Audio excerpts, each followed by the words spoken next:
दोस्तों, आप सभी सैलरीड पर्सन को, सैलरीड क्या बल्कि सभी फील्ड के लोगों को बड़ा बेसब्री से इंतजार था बजट का। बजट आ भी गया, लेकिन उसमें सैलरीड पर्सन को कोई रिलैक्सेशन नहीं मिला। अब आपके दिमाग में एक ही बात चलेगी कि अब सैलरीड पर्सन के दिमाग में एक ही बात चलेगी कि हम ओल्ड टैक्स रिजाइम चुने या न्यू टैक्स रिजाइम को चुने, कौन सा हमारे लिए बेहतर होगा है। अगर हम बजट की बात करें तो दोस्तों टैक्स स्लैब में कोई चेंज नहीं हुआ है। 2.5 लाख इनकम पहले भी एग्जम्प्टेड थी ओल्ड टैक्स रिजाइम में और 3 लाख की न्यू टैक्स रिजाइम में, आज भी दोनों में लिमिट वही है। ओके, इसके बाद टैक्स का रेट में भी कोई चेंज नहीं हुआ, टैक्स के रेट भी पहले थे वही है। इस बजट से उन रेट में कोई इफेक्ट नहीं आया। इसके बाद हम अगर बात करें स्टैंडर्ड डिडक्शन की, तो एक्सपर्ट लोग ऐसी एक्सपेक्टेशन कर रहे थे कि शायद स्टैंडर्ड डिडक्शन 50,000 से बढ़ाकर 1 लाख हो जाएगी इस बजट में, मगर ऐसा कुछ भी नहीं हुआ। मतलब कुल मिला के सैलरीड पर्सन को कोई राहत नहीं मिली और इनकम टैक्स में तो कुछ भी चेंज नहीं किया। तो अब हम बात करते हैं कि हम ओल्ड टैक्स रिजाइम चुने या न्यू टैक्स रिजाइम। तो मैंने एक एग्जांपल बनाया, आपकी सैलरी 5 लाख तक है, ठीक है, तो आप कोई सा भी टैक्स रिजाइम चुने कोई फर्क नहीं पड़ता, दोनों में 5 लाख तक तो वैसे भी कोई टैक्स लगना नहीं है। अब बात करते हैं 5 लाख से ऊपर अगर आपकी इनकम है, 5 लाख से ऊपर मतलब 10 लाख 12 लाख की इनकम है, तो अब इस केस में आपको कौन सा रिजाइम चुनना है।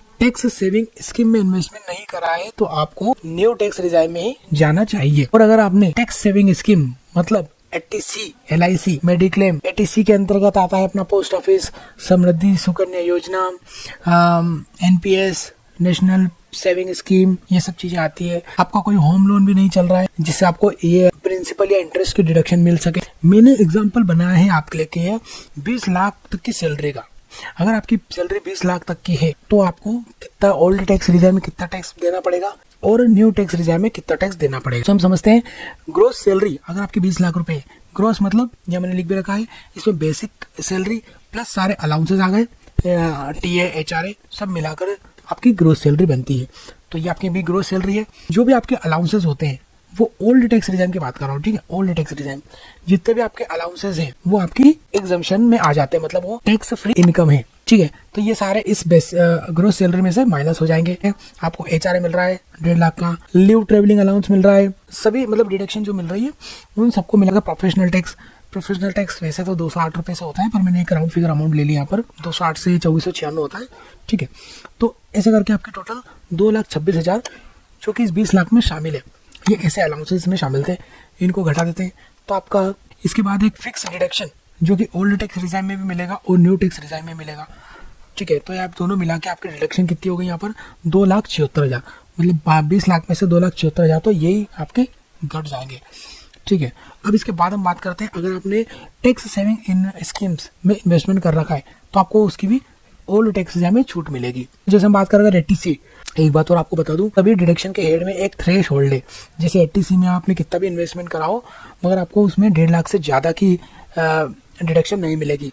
मतलब सपोज आपने अगर 5 लाख का इन्वेस्टमेंट कर रखा है तो आपको 1.5 लाख की डिडक्शन मिलेगी, और आपने अगर 1.5 लाख से कम कर रखा है तो जो भी इन्वेस्टमेंट है उतनी डिडक्शन आपको मिलेगी। एटी में 75,000 की मतलब 50,000 डी, मतलब मेडिक्लेम में आपके और आपने आपके परिवार के लिए कर रखा है, इसके अलावा आपने सीनियर सिटीजन है आपके फैमिली में कोई, उनके लिए भी मेडिक्लेम मिला रखा है, तो दोनों मिलाकर आपको 75,000 तक की डिडक्शन मिल जाएगी। आपको 80E के अंतर्गत डिडक्शन मिलेगी, मतलब आपने एजुकेशन लोन ले रखा है उस पर आपको डिडक्शन मिलेगी, इसकी कोई लिमिट नहीं होती, ठीक है, इस पर इंटरेस्ट की डिडक्शन नहीं है। इसके बाद 80CCD में 50,000 की डिडक्शन मिल जाएगी, मतलब NPS में ये एम्प्लॉयर कॉन्ट्रीब्यूशन, इस पे एम्प्लॉयर जितना डिपॉजिट करेगा उतना उसको मिल जाएगा या 50,000 तक मिल जाएगा। इसके बाद फिर आता है अपना सेक्शन 24B, मतलब इसमें क्या मिलता है आपको, होम लोन ले रखा है उस पर जितना आप इंटरेस्ट पे करते हैं तो आप उसकी भी डिडक्शन ले सकते हैं, वो भी कितने 2 लाख रुपए तक की डिडक्शन इसमें मिल जाएगी। डिडक्शंस की लिस्ट और भी है, मतलब आप 80C से लगाकर 80U तक की डिडक्शन मिलती है, काफी डिडक्शंस अवेलेबल है। मैंने डिडक्शन पे एक सेपरेट वीडियो बना रहा हूँ ताकि आप लोगों को ये पता चल सके कि आपको कौन सी स्कीम में इन्वेस्टमेंट करना चाहिए, ठीक है। अब ये सारी डिडक्शन हमने घटा दी तो हमारी इनकम कितनी हुई यहाँ पर 20 लाख में से 2,26,000 तो हमारी सैलरी के कंपोनेंट माइनस हो गए, ओके। इसके बाद 50,000 हमें स्टैंडर्ड डिडक्शन मिल गई, मतलब जो फिक्स रहती है सैलरी में से वो मिल गई, और उसके बाद जो बची भी रहेगी वो हमारा इन्वेस्टमेंट बेस्ड डिडक्शन हो गई, मतलब आप अगर इन्वेस्टमेंट करेंगे तो उसकी आपको डिडक्शन मिल जाएगी। और इस प्रकार से आपकी सैलरी बनी 12,49,000। इस पर टैक्स इस प्रकार से लगेगा स्लैब के अकॉर्डिंग, 2.5 लाख से 5 लाख तक जीरो है, नहीं 2.5 लाख तक जीरो है, 2.5 लाख से 5 लाख पर 5% है, चूंकि अब यहाँ 80C की डिडक्शन आपको नहीं मिलेगी। अब आपको यहाँ रिबेट जो 87A की वो जीरो हो गई है क्योंकि आपकी इनकम 5 लाख से ऊपर है। जब भी 5 लाख से 1 रुपया भी ऊपर इनकम जाती है तो 80C की रिबेट पूरी जीरो हो जाती है। तो आपको यहाँ पर स्लैब के अकॉर्डिंग ये आपका टैक्स बनेगा 1,87,200 रुपये। ठीक है, अब हम बात करते हैं न्यू रिजाइम का एग्जाम्पल लेते हैं। सेम एग्जाम्पल न्यू रिजाइम का लेंगे। न्यू रिजाइम में सिंपल सी बात है, आपके 20 लाख रुपए ग्रोस सैलरी है, तो जो सैलरी के कंपोनेंट थे HRA अलाउंसेस वो इसमें एग्जम्प्टेड नहीं है, मतलब वो भी आपको एग्जम्प्टेड नहीं है होने से आपके टैक्सेबल सैलरी पूरी 20 लाख हो रहेगी। इसमें बस एक नया जो प्रोविजन आया है वो है 50,000 की स्टैंडर्ड डिडक्शन, पहले इसमें नहीं थी न्यू टैक्स रिजाइम में, अब न्यू टैक्स रिजाइम में भी अवेलेबल है। तो आपकी टोटल डिडक्शन कितनी रही बनी 50,000 केवल। तो आपकी टैक्सेबल इनकम कितनी बनेगी 19,50,000।